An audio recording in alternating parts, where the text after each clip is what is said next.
నమస్తే BRK market bus కార్యక్రమానికి స్వాగతం. నేను పద్మ. ఇక ఈ రోజు భారత స్టాక్ మార్కెట్ లో చురుకైన మార్పులైతే చోటు చేసుకున్నాయి. సెన్సెక్స్ 65,480 పాయింట్ల వద్ద ఇక 210 పాయింట్ల లాభంతో అయితే ముగిసింది. ఇక నిఫ్టీ 50 19,520 పాయింట్ల వద్ద 75 పాయింట్లు అయితే పెరిగింది. ఇక బ్యాంక్ నిఫ్టీ కూడా బలంగా నిలిచి 44,150 పాయింట్లకైతే చేరింది.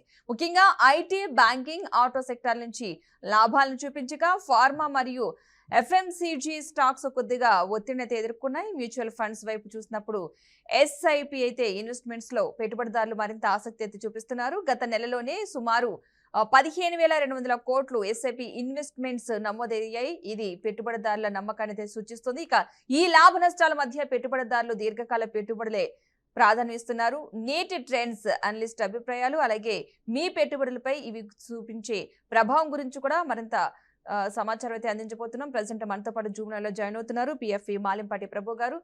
ప్రభు గారు నమస్తే అండి. నమస్తే అండి. ఓకే, ఈ రోజు మార్కెట్స్ ఎలా ఉన్నాయనుకుంటు? మార్కెట్ అంటే లాస్ట్ వీక్ 3 days డౌన్ ఉన్నాయి కదా, దాదాపుగా 550 నుంచి 600 పాయింట్స్ డౌన్. సో దాని తర్వాత మనకి జీడిపి న్యూస్ బాగా వచ్చింది, 7.8%. ఎందుకంటే జనరల్ గా లాస్ట్ క్వార్టర్ కంటే ఈ క్వార్టర్ బాగా వచ్చినట్టు కదా, అంటే ప్లస్ లాస్ట్ ఇయర్ ఈ క్వార్టర్ కంటే ఇంకా మెరుగైన ఇది వచ్చినట్టు 7.4 వచ్చింది FY26 కి Q1. ఇప్పుడు 7.8 అంటే మంచి వచ్చినట్టు. మామూలుగా అయితే మార్కెట్ ఇంకా పెరగాల. సో ట్రంప్స్ టెరిఫ్స్ ఉన్నాయి కాబట్టి కొంచెం ఇదిగా ఉంది. ప్లస్ జిఎస్టి మీటింగ్ స్టార్ట్ అయింది, దాన్ని కూడా ఇచ్చేశారు. 3rd and 4th వాళ్ళ మీటింగ్ ఉంది కాబట్టి ఆ 3rd and 4th మనకి 2 రోజుల్లో, అంటే మేబీ ఈ వారం ఎండింగ్ లో మనకి థర్స్డే ఫ్రైడేలో మనకి న్యూస్ వస్తుంది ఏం చేస్తారని. అంటే జిఎస్టిని 4 టైర్ నుంచి 2 టైర్ చేశారు. వేటికి మనకి బెనిఫిట్ అవుతాయి ఎట్లా అంటే ఎక్కువ పర్సంటేజ్ జిఎస్టి వల్ల ఎక్కువ జనాల దగ్గర డబ్బులు మిగిలిపోతాయి కాబట్టి కన్సంప్షన్ చేయడానికి, ప్లస్ ఆ టైం కూడా ఇమీడియట్ ఎఫెక్ట్ ఇంప్లిమెంట్ చేస్తారా అనేది మార్కెట్ తీసుకుంది. మేబీ చేయొచ్చు, అది ఒకవేళ నిజంగా చేస్తే మాకు పాజిటివ్ అవుతుంది, ఇంకా కొంచెం పెరిగే ఛాన్స్ లో ఉంటాయి. మరి మార్కెట్ లెవెల్స్ ఇప్పుడు పూర్తిగా మళ్ళీ యూటర్న్ తీసుకున్నాయంటే అంత యూటర్న్ మనం చెప్పలేము. ఎందుకంటే market mood still sell on rise లో ఉంది. సో రైజ్ లో ఉంది కాబట్టి, ఎందుకంటే ఎఫ్ఐఎస్ నిన్న కూడా అమ్మారు, ఇంత పెరుగుతున్న ఎఫ్ఐఎస్ నిన్న కూడా అమ్మారు, అది మనం చూసుకోవాలి. వాళ్ళు కూడా టర్న్ అవ్వాలి కాబట్టి వాళ్ళు కూడా కొంచెం ఎప్పుడు ఇదవుతారు అనేది. సో జనరల్ గా జీడిపి అంటే ఇట్స్ ఎ లాగ్ ఇండికేటర్, అంటే అయిపోయిన దాని గురించి ఇస్తారు కానీ it's not a lead indicator. అంటే ట్రంప్ ఇక నెక్స్ట్ 3 to 6 months లో ఏం చేస్తాడు అనేది ఇట్స్ $1 million క్వశ్చన్, కొత్త ఏం చేస్తారు అనేది. సో అట్లాంటివి ఇంకా ఉంటాయి కాబట్టి, సో ప్రస్తుతానికి అయితే మన పారామీటర్స్ అన్ని పాజిటివ్ గానే ఉన్నాయి, పెరుగుతూనే ఉన్నాయి. యుఎస్ కోర్టు కూడా వాళ్ళకి మొట్టికాయ పెట్టింది కదా, మళ్ళీ హైకోర్టుకి సుప్రీం కోర్టుకి వెళ్తానని కూడా చెప్పాడు ఆయన. సో వెళ్ళినా అక్కడ కూడా కొంచెం వెనక్కి తిరిగే ఛాన్సులు ఉంటాయి కాబట్టి ట్రంప్ ట్రెమర్స్ పూర్తిగా పోయిందా అంటే ప్రస్తుతానికి దానికి డైల్యూట్ అయిపోతున్నట్టే కనిపిస్తోంది. పూర్తిగా అని చెప్పలేం కానీ సో ఎవాపరేట్ అయిపోతేనే దాని ఎఫెక్ట్ అనేది ఇంకా పెద్ద ఉండకపోవచ్చు. ఆ ఇష్యూ అనేది ఇదైపోయింది అనుకోవచ్చు ఒక రకంగా. సో ట్రంప్ టెరఫ్స్ అనేది కొత్త ఏమైనా తీసుకొస్తే తప్ప, కొత్త మళ్ళీ, ఎందుకంటే ఐఆర్సీ ఫామ్ అవుతున్నప్పుడు ఆయనకి వెన్నుపూసలో వెనుకొస్తుంది ఎట్టి పరిస్థితుల్లో. ఎందుకంటే వీళ్ళు కనుక కొత్త కరెన్సీ తీసుకొస్తే డెఫినెట్ గా వాళ్ళని డాలర్ డ్రీమ్స్ అనేది కనపడవు ఫ్యూచర్ లో. ఎందుకంటే ఇప్పుడు అందరూ యుఎస్ కి పరిగెట్టి యుఎస్ లో జాబ్ చేయాలి, అక్కడ ఎక్కువ సంపాదించుకోవాలనేది అంత ఫ్యూచర్ లో అంత కనకపోవచ్చు డాలర్ డ్రీమ్. ఎందుకంటే వాళ్ళకి వచ్చే బెనిఫిట్స్ అనేది తగ్గిపోతున్నప్పుడు అక్కడ పెద్ద లైఫ్ స్టైల్ పెద్ద ఇది ఉంటుంది కదా.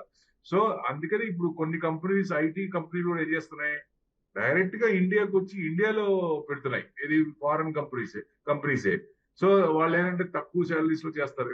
మన వాళ్ళు అక్కడికి వెళ్ళినప్పుడు అక్కడ ఎక్కువ ఇవ్వాలి, సో డాలర్ లో ఇవ్వాలి. ఇక్కడికి వచ్చినప్పుడు రూపీలో తక్కువ వస్తుంది కాబట్టి డైరెక్ట్ గా కొన్ని కంపెనీస్ ఇక్కడికి వచ్చి ఓపెన్ చేసి ఇక్కడ నుంచి రిక్రూట్మెంట్ చేసుకుంటున్నాయి. ఎన్విడియా కూడా అంతే. చైనా ఎన్విడియా ఇప్పుడు హైదరాబాద్, చెన్నై, బెంగళూరు ఈ 3 చోట్ల దాదాపు ఒక 10,000 మందిని తీసుకుంటారట ఎవ్రీ ఇయర్. సో అంటే ఈ ఒక్కొక్క ప్లేస్ చెప్పున. సో ఎక్కువ జాబ్స్ వస్తాయి. అంటే మన మార్కెట్ ఇక పూర్తిగా యూటర్న్ అయిందా అంటే ఇంకా కొంచెం 24,800 అబోవ్ ఇవాళ క్లోజ్ అయితే మనకు కొంచెం పాజిటివ్ వస్తుంది. ఇవాళ 24,800 అబోవ్ క్లోజ్ అవ్వాలి ఎట్టి పరిస్థితిలో. అది క్లోజ్ అయితే మనకు కొంచెం ఒక 50% బేరిష్ జోన్ నుంచి బూలిష్ జోన్ కి వచ్చినట్టు లెక్క. సో మెయిన్ అది చూడాలి. సో నెక్స్ట్ వచ్చేసి మీకు అంటే జిఎస్టిలో మళ్ళీ మోటార్ బైక్ కి 350cc అబోవ్ ఉన్నాయి కూడా సిమ్ గూడ్స్ కింద వస్తుంది, 40% చేస్తాను అంటున్నారు. అంటే జిఎస్టి కింద ఏమేం చేస్తారు? 28%, 18% అయింది, 18% మళ్ళీ కొన్ని తగ్గినాయి కాబట్టి 12% అవి తీసేశారు కదా. సో 5%, 18% ఉన్నాయి. సో 12%, 28% లేవు కాబట్టి అవి ఎంతవరకు బెనిఫిట్? 0% అంటే 12, 28, 18 అయింది. సో 18 కొన్ని 0 అయినాయి. కొన్ని ఆ క్లారిటీ ఇంకా ఇది రాలేదు. మేబీ థర్డ్ అండ్ ఫోర్త్ ఇంకా 2 రోజుల్లో దాని క్లారిటీ రావచ్చు.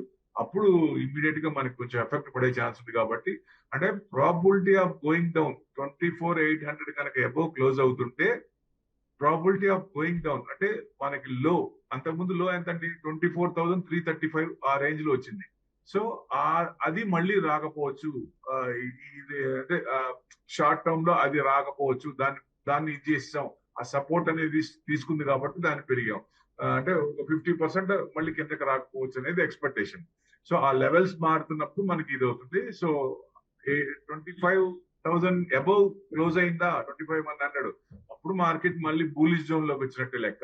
సో 2500 క్లోజ్ అయిందంటే నెక్స్ట్ మళ్ళీ చిన్నగా మధ్యలో సపోర్ట్ ఏదైనా పారామీటర్స్ తీసుకుంటూ ఆల్ టైమ్ హై దివాళీ లోపల రావాలి. వస్తుందా అంటే వచ్చే ఛాన్స్ అంటే చిన్నగా ఆశ మళ్ళీ చిగురిస్తున్నట్టు అనిపిస్తుంది. మొన్నటిదాకా మళ్ళీ డౌట్ ఉండే కదా, ఇప్పుడు వస్తుంది, వచ్చే ఛాన్స్ కొంచెం భరోసా వస్తుంది. సో డెఫినెట్ గా మన దివాళీ లోపల ఆల్ టైమ్ హై వస్తే మార్కెట్ మళ్ళీ 26,300 క్రాస్ అయిందా, డిసెంబర్ లోపలే 30,000 వెళ్ళే ఛాన్సులు కూడా కనపడుతున్నాయి. సో ప్రొవైడెడ్, ఎందుకంటే జపాన్ నుంచి పాజిటివ్ న్యూస్ వస్తుంది, చైనా నుంచి కూడా వాళ్ళ అవుట్పుట్ మనకి క్లారిటీ వస్తే, ఎందుకంటే మనకంటే ఆయనే తొందరగా ఉన్నారు, జిన్పిన్నే తొందరగా మనతో డీల్ కుదుర్చుకోవడానికి. సో డెఫినెట్ గా అది పాజిటివ్ ఇదే.